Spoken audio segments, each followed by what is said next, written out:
자, 오늘 아주 흥미로운 주제를 한번 파헤쳐 볼까 합니다. 여러분, 혹시 이런 생각해 보신 적 없으세요? 왜 일본 사람들은 영어 단어를 우리랑 좀 다르게 발음할까? 특히 어떤 단어들은 들어보면, 이게 그 단어였어? 싶을 때가 있잖아요. 오늘 바로 그 비밀의 문을 한번 열어보겠습니다. 바로 이 단어, 트럭입니다. 우리한테는 너무나 익숙하죠. 그런데 일본에서는 이걸 토라크라고 한단 말이죠. 아니, 트럭이 토라크라니 처음 들으면 이게 같은 단어 맞나 싶을 정도예요. 아니, 대체 왜 그럴까요? 그냥 영어를 잘 못해서 그런 걸까요? 아니면 우리가 전혀 상상도 못했던 어떤 특별한 규칙이라도 숨어 있는 걸까요? 자, 지금부터 이 언어 속 미스터리를 저랑 같이 한번 풀어보시죠. 사실 이게 트럭 하나만 그런 게 아니거든요. 이건 훨씬 더 큰 그림의 한 조각일 뿐입니다. 이제 그 패턴을 따라가면서 첫 번째 단서를 찾아보겠습니다. 자, 이 표를 한번 보세요. 뭔가 패턴이 보이지 않으세요? 트럭은 토라쿠, 트레인은 토레인, 트럼펫은 토람페토. 전부 TR이 토 소리로 시작하죠?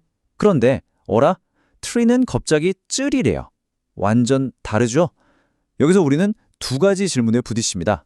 첫째, 왜 대부분의 단어에는 오 소리가 끼어드는가? 그리고 둘째, 트리는 왜 혼자 다른 길을 가는가? 첫 번째 미스터리부터 풀어보죠. 왜 오 모음이 들어갈까?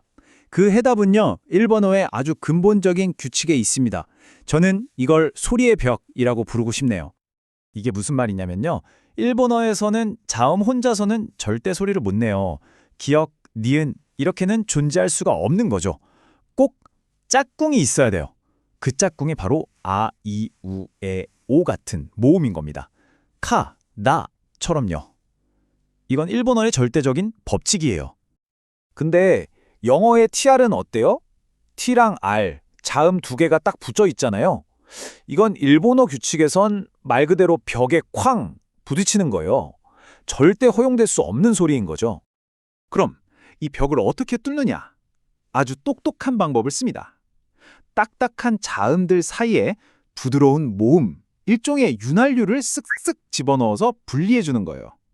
TR을 T와 R로 떼어놓고 그 사이에 모음을 끼워 넣는 거죠. 좋아요. 그럼 윤활유를 넣는 건 알겠는데 왜 하필 오 모음일까요? 아, 이, 우, 에 다 놔두고 말이죠. 그 비밀은 바로 일본어 타행 발음에 숨어 있습니다. 바로 타치츠테토의 비밀이죠. 자, 보세요. 일본어로 타행을 보면 좀 이상해요. 타, 테, 토는 그냥 우리 트 소리랑 비슷한데 이를 만나면 갑자기 치가 되고 우를 만나면 츠로 변신해요.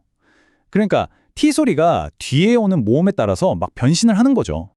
그럼 TR은 왜 토가 됐을까요?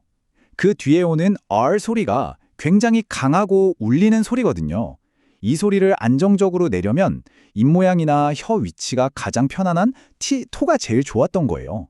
그래서 토라쿠, 트레인이 된 겁니다. 자, 이제 모든 조각이 맞춰졌습니다. 첫 번째 단서, 소리의 벽, 그리고 두 번째 단서, 타치츠테토의 비밀. 이 두 가지를 가지고 드디어 트럭과 트리의 미스터리를 완벽하게 풀어보겠습니다. 먼저 트럭. 자, TR이라는 자음 덩어리는 소리의 벽 때문에 무조건 쪼개야 해요. 그렇죠? 그리고 그 사이에 윤활유를 넣어야 하는데 뒤에 오는 R 소리 때문에 가장 안정적인 오 모음이 선택된 거죠. 그래서 T와 R이 토라가 되고 결국 토라쿠가 된 겁니다. 어때요? 완전 논리적이죠? 그런데 말이죠. 바로 여기서 진짜 재밌는 반전이 나옵니다. 이 규칙대로라면 트리도 당연히 토를 써서 토리우리 같은 소리가 나야 하는 거 아니에요? 근데 왜 찌리가 된 걸까요? 바로 여기에 타치치테토 원지의 진짜 핵심이 숨어 있습니다. 트리는 트럭과는 아예 다른 길을 간 거예요. 자, 여러분, T의 이 소리를 한번 내보세요. 혀가 어디에 있나요? 입천장 가까이로 확 올라가죠. 일본 사람들이 이 상태에서 T 소리를 내려고 하니까 혀가 저절로 츠 발음하는 자리로 스르륵 미끄러지는 거예요. 그게 훨씬 자연스럽고 편하거든요. 이게 바로 핵심입니다, 여러분. 트럭은 모음을 집어넣어서 문제를 해결했잖아요. 근데 트리는요, 아예 T 소리 자체를 스로 바꿔버린 거예요. 정말 기발하지 않나요? 같은 문제에 대한 두 가지 다른, 하지만 둘 다 완벽하게 논리적인 해법인 셈이죠. 오늘 우리가 본 이 작은 사례 하나가요, 사실 언어 전체에 대한 굉장히 중요한 사실을 알려줍니다. 언어라는 게 그냥 틀리고 맞고의 문제가 아니라는 걸요. 자, 한번 정리해 볼까요? 일본어에는 자음 혼자 못 쓰는 개음절 규칙이 있고, 그래서 tr 같은 소리는 무조건 바꿔야 해요. 그 방법이 두 가지였죠. 모음을 끼워 넣거나 아예 자음 자체를 바꿔버리거나. 중요한 건 이게 틀린 발음이 아니라 그 언어의 시스템 안에서 찾아낸 가장 논리적인 적응 방법이라는 겁니다. 결국 언어라는 건 그냥 마구잡이로 만들어진 게 아니에요. 그 안에는 이렇게 숨겨진 규칙과 그 규칙을 뛰어넘으려는 기발한 해결책들이 가득한 하나의 거대한 시스템인 거죠. 그렇다면 이런 생각도 해볼 수 있겠죠. 우리가 매일 무심코 쓰는 우리말에는 또 어떤 신기하고 재미있는 비밀들이 숨어 있을까요? 한 번쯤 우리말을 탐정처럼 들여다보는 것도 재밌지 않을까요?